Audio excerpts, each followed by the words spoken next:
권력이라는 두 글자 앞에서 혈육의 정도, 충절의 의리도 한순간에 무너질 수 있다는 것을 역사는 냉혹하게 증명합니다. 1453년 가을밤, 조선의 수도 한양에서 한 남자가 무기를 손에 쥐고 노제상의 집문을 두드렸습니다. 그 남자는 왕의 숙부였고 그 노제상은 어린 왕을 지키는 마지막 방패였습니다.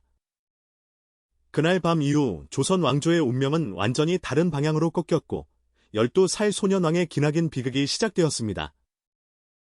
이것은 권력 앞에 무너진 혈육의 비정함과 그 권력에 맞서 목숨을 바친 6선비의 이야기입니다. 세종대왕은 재위 32년 동안 훈민정음 창제와 과학기술 혁신 등 조선 역사상 가장 찬란한 업적을 남긴 왕이었습니다. 그러나 세종의 말년은 고통의 연속이었습니다. 눈병과 당뇨 등 심각한 합병증으로 국정을 장남 문종에게 맡기고 1450년 세상을 떠나셨습니다. 문종은 세종의 장자로 세자 시절부터 무려 29년간 국정 수업을 받은 조선 역사상 가장 오래 준비된 왕세자였습니다. 세종이 병환으로 국정을 돌보기 어렵던 시기, 세자 문종은 대리청정을 맡아 실질적으로 조선을 이끌었습니다. 하지만 하늘은 이 준비된 왕에게 충분한 시간을 주지 않았습니다. 문종 역시 선왕처럼 병약한 몸으로 보위에 올랐기 때문입니다. 문종은 재위 2년 3개월 만인 1452년 5월, 불과 38세의 나이로 세상을 떠났습니다. 임종을 앞둔 문종은 어린 세자를 두고 떠나는 것이 너무나 걱정되었습니다. 그는 신하들을 불러 마지막 부탁을 남겼습니다. 문종은 좌의정 황보인과 우의정 김종서, 그리고 정분을 고명대신으로 지명하며 아들의 보위를 간곡히 부탁했습니다. 고명대신이란 선왕이 임종에서 지명하여 어린 왕을 보좌하도록 명한 신하들로 그 권위는 왕명과 같았습니다. 그러나 이 제도는 동시에 왕실의 든든한 외척이 없다는 구조적 취약함을 드러내는 방증이기도 했습니다. 1452년 5월, 단종이 경복궁 사정전에서 즉위했습니다. 나이 불과 12세, 조선 역사상 손꼽히는 어린 왕이었습니다. 단종의 어머니 현덕왕후는 단종을 낳은 이튿날 세상을 떠났습니다. 단종에게는 처음부터 생모가 없었습니다. 조선 전례에 따르면 어린 왕이 즉위할 경우 대비가 수렴청정을 맡아야 했지만 당시 왕실에는 그 역할을 맡을 적합한 대비가 없었습니다. 수렴청정 없이 즉위한 12세 소년왕, 그 권력의 공백을 황보인과 김종서가 채웠습니다. 특히 김종서는 북방 야인을 정벌하고 두만강 유역의 육진을 개척한 전쟁 영웅으로 백성들은 그를 호랑이 재상이라 불렀습니다. 그런데 이 권력의 공백을 왕실 내부에서도 주목하는 사람이 있었습니다. 세종의 둘째 아들 수양대군이었습니다. 수양대군은 세종의 8왕자 중 가장 강한 체력과 뛰어난 지략을 갖춘 인물로 왕실 안팎에 알려져 있었습니다. 그러나 그는 차남이었습니다. 법도에 따라 왕위는 형 문종과 조카 단종에게 돌아가야 할 자리였습니다. 단종 즉위 직후 수양은 당대 최고의 책사 한명회를 자신의 사람으로 끌어들였습니다. 이것이 쿠데타의 시작이었습니다. 한명회는 과거 시험에 거듭 실패하며 경덕궁 직장이라는 말단 관직에 있었지만 그의 전략적 두뇌는 조선의 역사를 바꾸기에 충분했습니다. 수양은 또한 걸람, 홍달손 등 무예가 뛰어난 신복들을 규합하며 거사를 위한 준비를 조용히 마쳤습니다. 한명회의 계획은 단순하고 결정적이었습니다. 김종서와 황보인을 단 하룻밤에 제거하고 군권을 장악한 뒤 단종을 압박한다는 것이었습니다. 1453년 10월 10일 밤, 마침내 수양대군이 움직였습니다. 조선 역사상 가장 충격적인 쿠데타, 개유정난이 시작된 것입니다. 수양대군은 이날 낮에 미리 서신을 보내 저녁에 방문하겠다고 알렸습니다. 70대의 노제상 김종서는 의심 없이 대문을 열었습니다. 호랑이 재상이라 불리던 김종서는 왕의 숙부가 바로 자신을 죽이러 왔다는 것을 마지막 순간까지 알지 못했습니다. 전해지는 기록에 따르면 수양대군은 철퇴로 김종서를 가격했습니다. 북방을 호령하던 노제상은 그렇게 쓰러졌습니다. 일부 기록에는 김종서의 아들 승규가 아버지를 구하려 달려들었다가 함께 목숨을 잃었다고 전합니다. 부자가 나란히 희생된 것입니다. 김종서를 제거한 수양은 즉시 경복궁으로 달려가 어린 단종에게 역적이 난을 일으켰다고 거짓으로 고했습니다. 혼란에 빠진 단종은 수양의 말을 그대로 믿었습니다. 수양은 왕명을 빙자하여 조정 신료들을 야밤에 입궐시켰습니다. 입궐한 신하들 중 수양의 편이 아닌 이들은 차례로 체포되거나 즉결 처형되었습니다.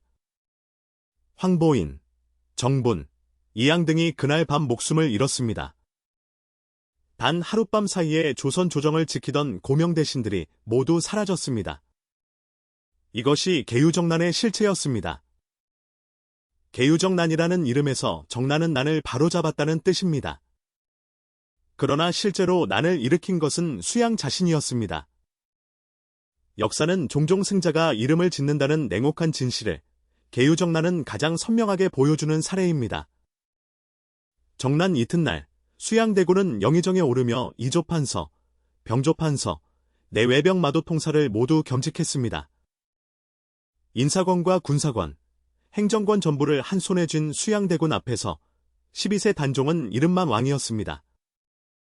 수양의 권력 집중은 조선 역사에서 유례를 찾기 어려운 수준이었습니다.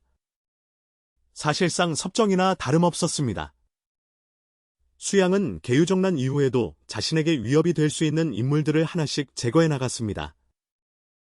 그 중에는 친동생 안평대군도 있었습니다. 안평은 서예와 문학에 능해 사대부와 민심 모두를 얻고 있던 왕자였습니다.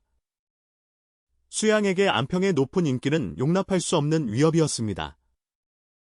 안평은 강화도로 유배된 뒤 사약을 받아 생을 마감했습니다. 형제까지 죽인 수양은 1455년 마침내 마지막 단계로 나아갔습니다. 단종에게 직접 왕위를 내놓으라는 압박을 가한 것입니다. 1455년 윤 6월 15세가 된 단종은 수양대군에게 왕위를 넘겼습니다. 조선 역사상 유례없는 강요된 양위였습니다. 수양대군은 세조로 즉위했습니다. 조선 제7대 왕 세조, 그는 조카의 왕위를 빼앗은 숙부로 역사에 영원히 기록되었습니다. 상왕이 된 단종은 여전히 궁에 머물렀지만 그 존재 자체가 세조에게 부담이었습니다. 단종의 주변에는 여전히 충신들이 모여들었기 때문입니다. 세조의 즉위를 결코 인정할 수 없는 신하들이 비밀리에 모이기 시작했습니다. 이들의 목표는 단종 복이었습니다. 그 중심에는 집현전 학사 출신의 성삼문이 있었습니다. 그는 훈민정음 창제에 직접 참여했으며 세종과 문종을 섬기던 충신이었습니다. 성삼문과 뜻을 같이 한 이들이 역사가 사육신이라 기억하는 6선비입니다.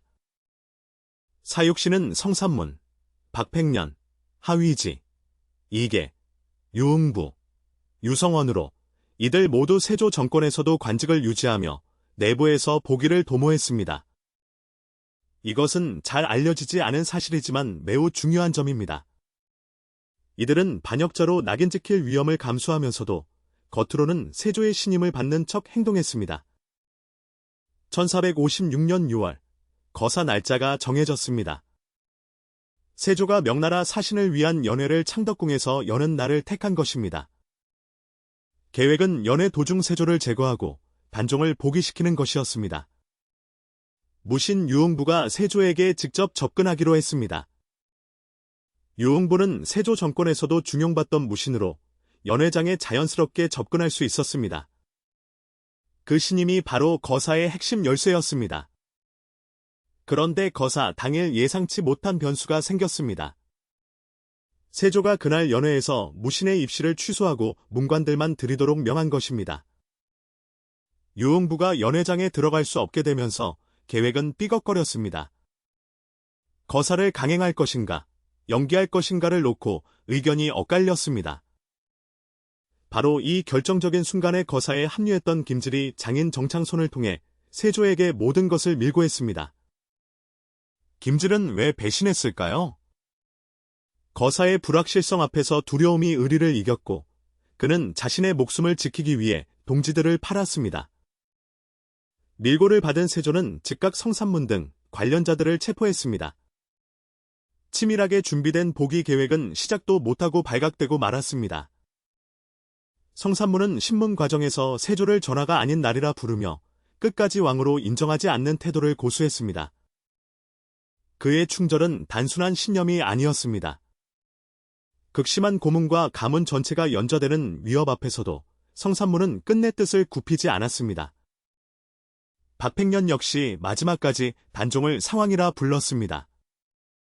세조가 직접 신문에 나섰지만 그는 내가 도적이라도 기꺼이 되겠다며 굴하지 않았습니다. 하위진은 신문 도중에도 임금을 섬기던 의리를 어찌 마음대로 바꿀 수 있겠냐며 복위 시도의 정당성을 당당하게 주장했습니다. 유흥부는 극심한 고문에도 입을 열지 않았습니다. 세조가 직접 국문에 나섰지만 결국 그의 의지를 끝내 꺾지 못했습니다. 시인이기도 했던 이계는 처형을 앞두고 마지막 시를 남겼으며 훗날 사람들은 그 시를 외우며 눈물을 흘렸습니다. 사육신은 1456년 6월 처형되었습니다. 그들에게는 죽음만이 아니라 가문 전체가 연좌제로 화를 입어 자녀들이 노비로 전락했습니다. 그러나 역사는 이들을 배신자가 아닌 충신으로 기억합니다. 숙종대에 공식 복권되었으며 오늘날 서울 노량진의 사육신공원이 조성되어 그 넋을 기리고 있습니다. 사육신 사건 이후 세조는 상황 단종의 존재를 더 이상 용납할 수 없게 되었습니다. 1457년 세조는 단종을 상황에서 노상군으로 강등시켰습니다. 왕족의 지위를 박탈하고 평민에 가까운 수준으로 낮춘 것입니다. 강등된 단종은 강원도 영월의 청령포로 유배되었습니다. 청령포는 삼면이 강으로 둘러싸인 육지 속의 섬과 같은 외딴 땅이었습니다. 그해 여름 큰 홍수로 청령포가 물에 잠기자 단종은 영월 관하로 옮겨졌지만 이미 몸과 마음이 극도로 쇠약해진 뒤였습니다. 같은 해 세종의 여섯째 아들 금성대군이 경상도 순흥에서 단종 복위를 도모하다 또다시 발각되었습니다. 순흥 부사 이보음과 함께 거사를 준비하던 금성대군은 처형되었고 이 사건은 세조에게 단종을 살려두어서는 안 된다는 결심을 굳히게 했습니다. 1457년 10월 단종은 영월에서 최후를 맞이했습니다. 나이 불과 17세였습니다. 실록은 단종의 죽음을 조라였다는 짧은 기록만 남겼습니다. 그러나 역사학계는 사약 또는 이에 준하는 방법으로 최후를 맞이했다는 것을 정설로 받아들입니다. 세조는 폭군이었을까요? 명군이었을까요? 역사는 이 물음에 단순하게 답하지 않습니다. 조카를 죽이고 왕위를 빼앗은 그는 동시에 뛰어난 통치력을 갖춘 군주이기도 했습니다. 세조는 육조 직계제를 복원해 왕권을 강화하고 1466년 직전법으로 토지제도를 개혁했으며 1460년에는 조선의 기본법전 경국대전 편찬을 시작했습니다. 다음 편에서는 세조의 뒤를 이은 예종과 성종시대, 훈구파와 살인파의 본격적인 권력 충돌, 그리고 연산군의 폭정으로 이어지는 격변의 역사를 다룰 예정입니다.